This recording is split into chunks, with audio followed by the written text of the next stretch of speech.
Hello friends, so welcome to my YouTube channel Manas tutorial. जैसा कि हमने पिछले वीडियो में डिफरेंट लॉ या रूल के बारे में देखा था, जिसमें एलियंस रूल एंड बर्गमैन्स रूल था। नाउ इन दिस वीडियो हम लोग बात करेंगे एक और लॉ जिसको बोलते हैं हम लोग गॉसेस लॉ या फिर कॉम्पिटिटिव एक्सक्लूजन प्रिंसिपल। अब ये प्रिंसिपल क्या है, इसका स्टेटमेंट क्या है और ये लॉ क्या है, इसके बारे में हम लोग इस वीडियो में देखने वाले हैं। So before starting with this, first we need some basic information about habitat and niche, कि habitat क्या है and niche क्या है। so इसके बारे में जानना बहुत ज़रूरी है हमें ये प्रिंसिपल देखने से पहले।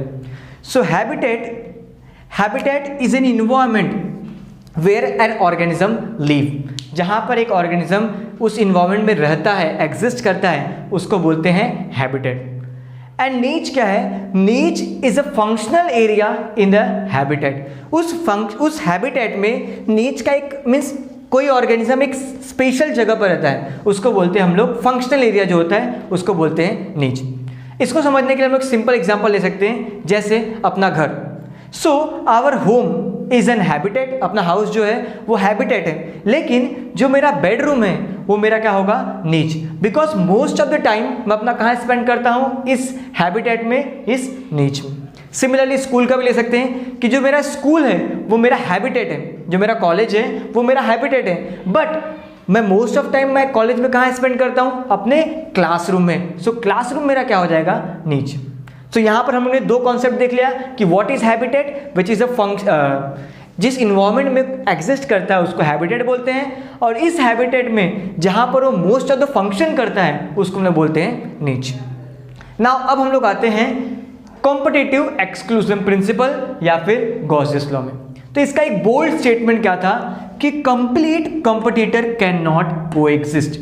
तो इन्होंने का कहना था कि एक नीच में कंप्लीट कॉम्पिटिटर मीन्स एक ही फूड के लिए दो या दो से अधिक लोग क्या उस फूड पे डिपेंडेंट हैं। So they are complete competitor, they can not coexist, दोनों एक साथ में नहीं रह सकते।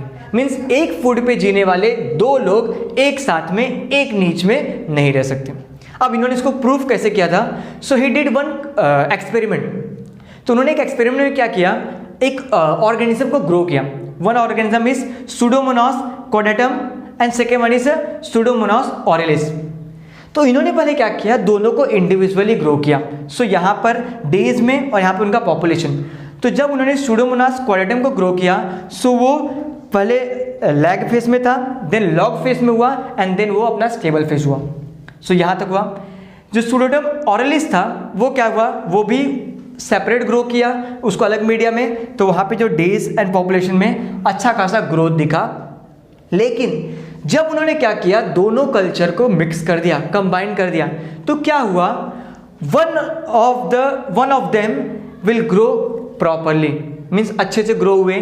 कौन था वो? Pseudomonas aurelia.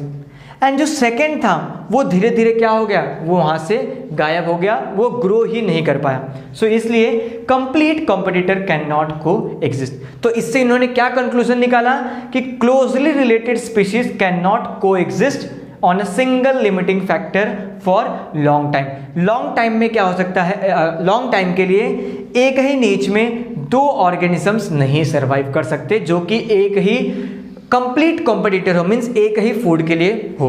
तो क्या होता है कि एक तो अपना प्रॉपर ग्रोथ करता है, लेकिन धीरे धीरे जो सेकंड वाला है वो वहाँ से एग्जिट कर लेता है, वहाँ पे साथ में नहीं रह सकता। तो ये था कॉम्पिटिटिव एक्सक्लूजन प्रिंसिपल या फिर गॉसेस लॉ।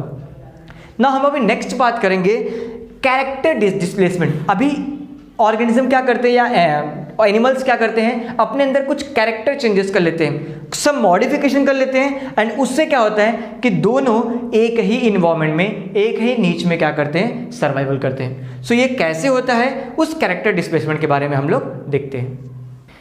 ना कैरेक्टर डिस्प्लेसमेंट क्या होता है कि जब एक ही नीच में एक ही फूड के ऊपर सर्वाइव करने वाले दो ऑर्गेनिज्म होते हैं, सो वो अपने अंदर अपने आप को सर्वाइवल के लिए क्या करते हैं, अपने अंदर चेंजेस लाते हैं। तो उसी को लोग बोलते हैं कैरेक्टर डिस्प्लेस हो रहा है, मीन्स कैरेक्टर, एक ऑर्गेनिज्म क्या कर रहा है, अपने कैरेक्टर में मॉडिफिकेशन कर रहा है। फॉर जैसे स्टेटमेंट दिया हुआ कि if two species living in a same नीच, अगर सेम ही नीच में दोनों ही स्पीसीज रहते हैं तो क्या होगा, द डिस्प्लेसमेंट, जो कैरेक्टर डिस्प्लेसमेंट है वो क्या होगा, ज़्यादा होगा।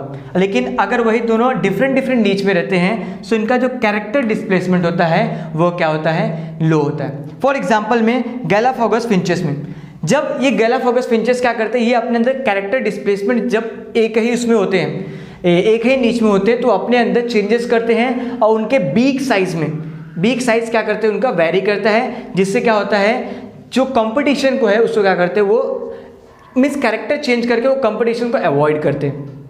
फॉर एग्जाम्पल हम लेते हैं कि जैसे बिफोर कैरेक्टर डिस्प्लेसमेंट के पहले ए एंड बी थे, वो एक ही रिसोर्स के ऊपर यूटिलाइज करे थे, लेकिन आफ्टर तो यहाँ पे कंपटीशन बहुत ही हाई था, लेकिन जब कैरेक्टर डिस्प्लेसमेंट हो गया तो उनका रिसोर्स यूटिलाइजेशन क्या हो गया, अलग अलग हो गया। Now they can easily survive. So यही था कैरेक्टर डिस्प्लेसमेंट। इन CSIR नेट एग्जाम में Gause law and this 4 laws, Bergmann's rule, Allen's rule, Gause law and character displacement, इससे बहुत सारे क्वेश्चंस आते हैं। सो इन नेक्स्ट वीडियो हम लोग कुछ MCQ सॉल्व करेंगे which are related to ecology and ecosystem, and वहीं पर हमारा ये सीरीज ऑफ वीडियो एंड होगा। So stay tune with us, and अगर आप इस चैनल पे न्यू हैं so please subscribe it and share with your friends, जिससे कि आने वाली वीडियो की नोटिफिकेशन आपको मिलती रहे। Thank you.